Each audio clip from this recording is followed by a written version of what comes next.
Now in this class basically we have to learn about shading of Venn diagrams के यार इसकी shading हमारे पास किस तरह से होगी। तो देखो शेडिंग ना ये बहुत ज़्यादा ये वाला जो कॉन्सेप्ट है ये पूरा के पूरा आपके पास रिलेट करता है आपकी डेफिनेशंस कितनी हद तक क्लियर है। अगर आपकी डेफिनेशंस क्लियर है, आपको पता है कि यार ये चीज़ और यहाँ पे ये चीज़ किसको रिप्रेजेंट कर रही है, तो आप इजीली यहाँ पे कर सकते हो। Come in the very first example मैं जरा शेडिंग करके आपको बताता हूँ कि यहाँ पे बोला गया A union B. So if you read down the definition, तो ए यूनियन बी कि जो यहाँ पे यूनियन की डेफिनेशन होती है वो ये होती है कि it's the collection of all elements of A and B without any repetition. इसका मतलब ये कि मैं सारे के सारे एलिमेंट्स ए और बी के दोनों के लूंगा विदाउट एनी रिपीटेशन। तो अगर मैं इसकी शेडिंग करूँ ए यूनियन बी की, तो ए यूनियन बी की हमारे पास शेडिंग होगी कि मैं इस ए पूरे को शेड कर दूंगा अलॉन्ग विद बी ऑल्सो, और ये बी वाला भी पूरा आपके पास यहाँ पे कंप्लीटली शेड हो जाएगा। तो ए और बी को आपको यहाँ पे कंप्लीटली शेड करके दिखा देना है कि आपके पास ये कंप्लीटली इस तरह से अगर शेड हो जाएगा। ठीक है, ये इस तरह से अगर आपके पास ये पूरा के पूरा यहाँ पे आ जाएगा शेडिंग, और ये प्रॉपर आपके पास शेडिंग इस तरह से अगर हो जाएगी। ठीक है, तो that's how you are going to shade A union B. आपके पास ए यूनियन बी की शेडिंग इस तरह से हो जाएगी। Moving forward towards A intersection B, this basically वो स्टैंडिंग फॉर कॉमन। ये कॉमन पार्ट के लिए स्टैंड करता है, ये इंटरसेक्शन का साइन है। कॉमन का मतलब है कि ए और बी के अंदर क्या चीज कॉमन है, तो ए और बी के अंदर सिर्फ आपके पास यही वाली चीज कॉमन है। तो मैं सिर्फ इसी वाली चीज को यहाँ पे शेड करके दिखा दूंगा, तो ये आपके पास ये वाला पार्ट ही सिर्फ शेड हो जाएगा। सो ये आपके पास बेसिक डेफिनेशन है। ठीक है, ए कॉम्प्लीमेंट का मतलब ये है कि यार ए को हटा के उसके अलावा जितनी भी चीजें, तो शेडिंग के अंदर भी सेम मतलब है कि यार सिर्फ आप यहाँ पे ए को हटा दो और ए के अलावा सारी की सारी चीजें शेड हो जाएंगी। तो ए के अलावा जितना भी है, ए के अलावा ये पूरा के पूरा जितना भी है, मैं इसको पूरे को completely I try to shade it, और इस पूरे को मैं यहाँ पे शेड कर दूंगा जो ए के अलावा आपके पास यहाँ पे नजर आ रहा है। ए के अलावा ये जितना भी है देखो मैं पूरा के पूरा यहाँ पे शेड कर रहा हूँ।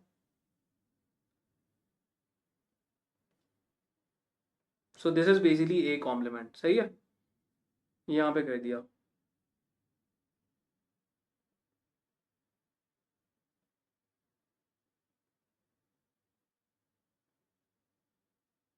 ये आपके पास ए कॉम्प्लीमेंट भी शेड हो गया। ठीक है, शेडिंग वगैरह जो है ना, ये स्टूडेंट्स अक्सर वगैरह पूछते रहते हैं कि आप शेडिंग किससे करोगे, पेन से करोगे पेंसिल। देखो पेंसिल से शेड करना उसका रीजन ये है कि आप यहाँ पे अगर पेन यूज करो, गलती से आपने कोई गलती करी उसको मिटा नहीं सकोगे, तो बेसिकली रिकमेंडेड चीज ये है कि आप यहाँ पे पेंसिल ही यूज करो, वो ज्यादा बेहतर है। Now you guys have already shaded A union B. तो ए यूनियन बी की जो शेडिंग है वो इस तरह से दी, बट ए यूनियन यहाँ पे लिखा हुआ है कॉम्प्लीमेंट। कॉम्प्लीमेंट का मतलब है कि यार इसके बिल्कुल एक तरीके से उल्टा, अगर आपने ए यूनियन बी के लिए इन दोनों को शेड किया था, तो ए यूनियन बी कॉम्प्लीमेंट के लिए आप इसके बाहर वाले एरिया को शेड करोगे। So for A union B complement आपने सिंपल सा काम ये करना है कि ये जितना भी आपके पास यहाँ पे बाहर वाला एरिया है, आपने इनको शेड करना है, और आपने ए और बी वाले सर्कल को कुछ भी नहीं करना। ये देख रहे हो मैं बाहर वाले एरिया को यहाँ पे शेड करता जा रहा हूँ, और ये बाहर वाले एरिया को आप लोग कंप्लीटली आपको यहाँ पे शेड करते रहना है। और ये आप इसको बाहर वाले एरिया को अच्छे तरीके से शेड कर दो, ये हल्का सा यहाँ से अगर शेड कर दो। So this is going to be A union, ये आपके पास हो जाएगा ए यूनियन बी कॉम। ठीक है, थोड़ा सा इसको और रिपीट कर देंगे अच्छे तरीके से। हमारे पास सबसे पहली जो चीज थी वो हमारे पास थी A union B. So A union B के लिए what I have done is कि I have shaded A and B both, और ए इंटरसेक्शन बी तो सिर्फ कॉमन वाला पार्ट शेड हुआ। ए कॉम्प्लीमेंट का मतलब है कि यार सिर्फ वो वाला पार्ट शेड करो जो ए से बाहर आ रहा हो, तो आपने ए से बाहर सारे पार्ट को शेड कर दिया। ए यूनियन बी कॉम्प्लीमेंट का मतलब है कि ए यूनियन बी के अलावा जो पार्ट आपके पास आ रहे हैं उस वाले पार्ट को आप यहाँ पे शेड करके दिखा दो। Moving forward towards this particular thing, यहाँ पे बोला गया है कि ए इंटरसेक्शन बी कॉम्प्लीमेंट ये होना चाहिए। ए इंटरसेक्शन बी कॉम्प्लीमेंट का मतलब ये हमारे पास कि यार इंटरसेक्शन के अगर मैं इस चीज को रिमूव करूं, तो इसका मतलब हमारे पास ये था कि सिर्फ ये वाला पार्ट शेड हो रहा है। अब लेकिन इसके ऊपर कॉम्प्लीमेंट लग गया, तो कॉम्प्लीमेंट का मतलब हमारे पास क्या होगा कि आप क्या करोगे कि इस कॉमन वाले पार्ट को हटा के उसके अलावा आप इसको पूरा के पूरा यहाँ पे शेड कर दोगे। So I am shading the whole part, जो भी हमने यहाँ पे कॉमन वॉमन निकाला, और कॉमन वाले पार्ट को हटाने के अलावा मैं ये पूरा के पूरे यहाँ पे शेड कर दूंगा। ठीक है, तो ये हमारे पास ये repeatedly I have done this particular thing, ये हमारे पास पूरा के पूरा कंप्लीट हो गया। ये वाली चीज़ भी हमारे पास हो गई पूरी के पूरी, और ये मैंने इसको पूरा के पूरा यहाँ पे शेड कर दिया। ठीक है, अच्छे तरीके से वापस से मैं रिपीट कर देता हूँ। ए इंटरसेक्शन बी का मतलब था सिर्फ ये वाला, लेकिन कॉम्प्लीमेंट लग गया तो आप कॉम्प्लीमेंट को इग्नोर करो, और उसके अलावा जितना भी आपके पास पार्ट है उस सारे पार्ट को आप यहाँ पे शेड करा दो। अब देखो 6 and 7 ना they are the most easiest thing. कभी भी एग्जाम में अगर इस तरह से आए तो आपको कुछ चीजें यहाँ पे कुछ ट्रिक्स याद करनी है, उसको जरा मैं यहाँ पे रिपीट करा देता हूँ, जरा यहाँ पे गौर से देख लो, और ताकि ये प्रॉपर तरीके से ना आपके पास यहाँ पे प्रॉपर ये रिकॉल हो जाए। Now the very first thing which are written in this particular part is कि आपके पास लिखा हुआ है ए कॉम्प्लीमेंट और बी कॉम्प्लीमेंट। सबसे पहले ना एक काम ये करो, द इजीएस्ट वे इज कि आपने इन दोनों को अंदर ब्रैकेट के अंदर लिख दो, और ये वाला साइन जो है ना इसको उल्टा कर दो, ये इसकी एक ट्रिक है, और इसके ऊपर कॉम्प्लीमेंट लगा दो। ये दोनों के ऊपर कॉम्प्लीमेंट था, वापस से रिपीट कर रहा हूँ, ये दोनों के ऊपर कॉम्प्लीमेंट था, आपने इन दोनों को अंदर लिखा, इस साइन को आपने उल्टा कर देना है और ये यहाँ पे कॉम्प्लीमेंट लग जाएगा इस ब्रैकेट के ऊपर। वापस से रिपीट कर रहा हूँ, दोनों को आपने कंबाइन किया, अंदर लिखा, और आपने एक कॉमन यहाँ पे कॉम्प्लीमेंट लगा दिया दोनों के ऊपर, और इस वाले साइन को उल्टा कर दिया। तो this is basically going to be A union B complement, जिसकी आपको शेडिंग में यहाँ पे करवा चुका हूँ ऑलरेडी, तो इसकी शेडिंग आपको ऑलरेडी पता है, तो इसके अंदर आपको ज्यादा फोकस करने की जरूरत नहीं है। Moving forward towards the next thing, ये आपके पास लिखा हुआ है ए कॉम्प्लीमेंट यूनियन बी, वो एग्जैक्टली सेम वे के अंदर करना है कि आपने ये लगाया, अब यूनियन का साइन था, आपने इसके साइन को इंटरसेक्शन में कन्वर्ट किया, कॉम्प्लीमेंट का साइन लगा दिया। सो अगेन एक दूसरे के ये क्या है आपके पास ऑपोजिट है। वापस से मैं रिपीट करूंगा, देखो यहाँ पे ये वाला साइन था, यूनियन का साइन लगाया, और दोनों को ब्रैकेट के अंदर लगा के एक कॉम्प्लीमेंट का साइन उनके ऊपर कॉमन लिख दिया। वापस से रिपीट कर रहा हूँ, यहाँ पे यूनियन का साइन था, यहाँ पे आपने इंटरसेक्शन लगा दिया और दोनों को ब्रैकेट में उठा के इस तरह से लिख दिया। तो ये 6 and 7 आपके पास क्या है कि ऑलरेडी आप यहाँ पे कर चुके, देखो इसका आप ऑलरेडी यहाँ पे बना चुके, तो वापस इसकी शेडिंग नहीं करा रहा। Now moving forward toward this particular 8 part, 8 वाले पार्ट को हम जरा देखते हैं, इसको ऑब्जर्व करते हैं अच्छे तरीके से। देखो सबसे पहली इंपॉर्टेंट बात यहाँ पे ये है कि इसको है ना कोशिश करना ब्रेक डाउन करे करना, क्योंकि ये आपके पास आता है रिपीटेडली पास्ट पेपर्स के अंदर, लेकिन इसको अगर ब्रेक डाउन करे करोगे ना, मैं पास्ट पेपर के क्वेश्चंस भी कराऊंगा तो आपके लिए बहुत आसानी हो जाएगी। सबसे पहली चीज हमारे पास ये है कि ये जो साइन है आपके पास, इस साइन का एक तरीके से मतलब होता है कि आप चीजें क्या करवाना, ऐड करवाना। सही है, इस साइन का मतलब होता है ऐड करवाना। सबसे पहली चीज ये है कि सबसे पहला पार्ट जो यहाँ पे मैं शेड करने लगूंगा, I try to shade a complement. सबसे पहले मैं ए कॉम्प्लीमेंट पूरा के पूरा शेड कर दूंगा, तो ए कॉम्प्लीमेंट का जितना भी पार्ट हमारे पास आएगा मैं उसको पूरा के पूरा यहाँ पे शेड करना स्टार्ट कर दूंगा। सो ये है, मैंने ए कॉम्प्लीमेंट शेड करना स्टार्ट किया, यानी कि ए वाले सर्कल को छोड़ के उसके अलावा जितनी भी चीज़ें मुझे यहाँ पे नजर आ रही थी ना, मैंने उन सारी की सारी चीज़ों को यहाँ पे कर दिया शेड। ये देखो मैं इसको कम्प्लीटली शेड करता जा रहा हूँ, यहाँ पे मैंने शेड कर दिया, ये मैंने ए कॉम्प्लीमेंट सबसे पहले शेड कर दिया, राइट। ये मैंने सबसे पहले जो शेड किया है वो ए कॉम्प्लीमेंट शेड किया है।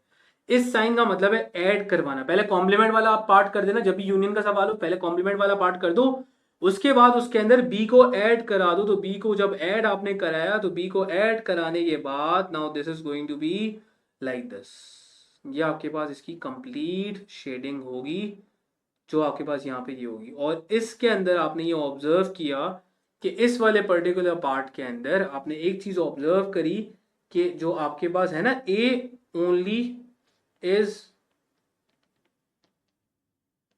अनशेडेड। सही है, इस वाले पार्ट के अंदर सिर्फ जो ए ओनली वाला पार्ट है उसको आपको अनशेड छोड़ना है। इस तरह से अगर आपके पास ये वाला सवाल हो जाना चाहिए। मैं जरा इसकी ना एक एक्चुअल फॉर्म भी आपको यहाँ पे दिखा देता हूँ, ताकि आपको प्रॉपर तरीके से यहाँ पे आइडिया हो कि मैं यहाँ पे क्या बात कर रहा हूँ, ताकि आप यहाँ से रिलेट कर सको। So that is basically the diagram for, यहाँ पे अगर मैं यहाँ पे diagram this one, so this was the diagram for A complement union B. ये हमारे पास इसका एक डायग्राम व्यू है पूरा के पूरा। सही है, आपको एक ही बारी में शेड करना है, डिफरेंट कलर्स तो ऑब्वियसली आप नहीं यूज करोगे, मैं सिर्फ डिफरेंट कलर इसलिए यूज कर रहा हूँ ताकि आपको आइडिया समझ में आए ना। मैं repeating the 9th one with the same concept. 9th वाले को जरा देखो, सेम कॉन्सेप्ट यहाँ पे रिपीट हो रहा है। देखो अगेन मैं इस वाली की चीजों को रिपीट करके बताता हूँ कि ये वाला जो आपके पास साइन है दैट इज बेसिकली मीन्स कि आपको ऐड कराना। सबसे पहले मैं यहाँ पे बी कॉम्प्लीमेंट को शेड कराऊंगा, तो बी कॉम्प्लीमेंट का मतलब है कि बी के सर्कल के अलावा जो भी मुझे चीजें यहाँ पे नजर आ रही है मैं उसे यहाँ पे शेड करा दूंगा। तो बी वाले सर्कल को छोड़ के मैंने बाकी ये पूरा यहाँ पे शेड कर दिया। ये आप देख रहे हो, बी के सर्कल के अलावा मैं पूरा के पूरा शेड करता जा रहा हूँ, और ये पूरा के पूरा यहाँ पे शेड हो गया।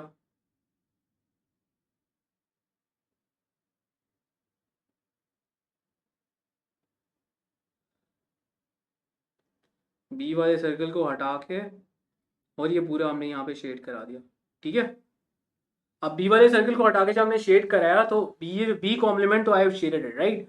बी कॉम्प्लीमेंट जब मैंने शेड कर दिया तो मुझे ऐड चीज़ क्या करानी है, मुझे ऐड चीज़ ये करानी है पूरी के पूरी।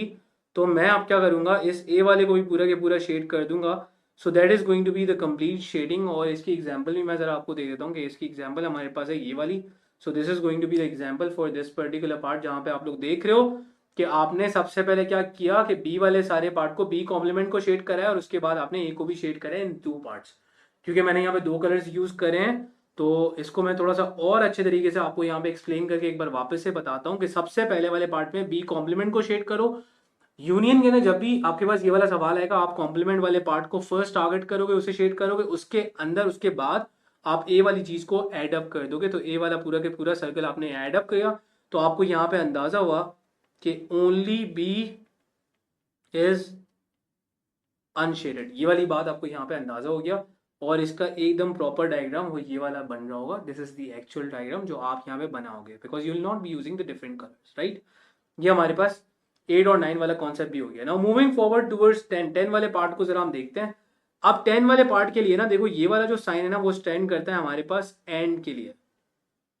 अब आपने ना लॉजिक गेट्स वगैरह बहुत सारे लोगों ने पढ़े हुए होते हैं, अगर किन्होंने नहीं भी पढ़े हुए ना तो उनको भी ये कॉन्सेप्ट बहुत ज्यादा क्लियर होता है। अब मैं थोड़ा इसको और ब्रेक डाउन करके ना और अच्छे तरीके से समझाता हूँ कि यार इसको शॉर्टकट वे में क्या कर सकते हो। देखो, ए कॉम्प्लीमेंट का मतलब हमारे पास क्या है कि ऐसा एरिया जो ए से बाहर हो और ऐसा एरिया हो जो बी के अंदर हो। क्योंकि बी लिखा हुआ है ना सिंपल सा, और यहाँ पे ए कॉम्प्लीमेंट लिखा हुआ था, दैट्स व्हाई मैंने लिखा यहाँ पे आउट। अब इस चीज का मतलब है कि both conditions must be fulfilled. Fulfilled का मतलब ये होता है कि भाई I need to locate the area which is outside of A. दोनों कंडीशन फुलफिल हो रही हो मेरी। ऐसा एरिया हो जो ए से बाहर तो हो लेकिन बी के अंदर होना जरूरी है। So this is the part which is satisfying both of my conditions. कि देखो इस वाले पार्ट के अंदर मैं दोनों कंडीशंस को सेटिस्फाई कर रहा हूं, और एंड का मतलब भी यही है कि दोनों कंडीशन सेम टाइम पे मैं उसको सेटिस्फाई कर रहा हूं। देखो ये वो एरिया है जो ए से बाहर भी है, और ये वो एरिया है जो बी के अंदर भी लाई कर रहा है। So this is the only reason which I need to shade right now. तो मैं यहां पे लिखूंगा ओनली बी इज शेडेड। ये कुछ शॉर्टकट्स हैं जिनकी बेसिस के ऊपर आपको यहाँ पे कॉन्सेप्ट क्लियर होगा। मैं वापस से रिपीट करूंगा, this sign basically stands for and. And का मतलब ये होगा कि दोनों कंडीशंस को फुलफिल करना है। ए कॉम्प्लीमेंट का मतलब है कि आउटसाइड ऑफ ए, बी का मतलब है inside of B. So you need to shade the area जो ए से तो बाहर हो। अब बहुत सारे बच्चे बोलते हैं बाहर वाला एरिया क्यों नहीं हुआ। बाहर वाला एरिया इसलिए नहीं हुआ क्योंकि वो आपके पास बी के अंदर नहीं आ रहा, बी के बाहर आ रहा है। तो हमारे पास जो दो कंडीशंस हैं वो दोनों के दोनों कंडीशंस ट्रू होना बहुत ज्यादा जरूरी है। ये देखो ये ए से बाहर है और बी के अंदर है।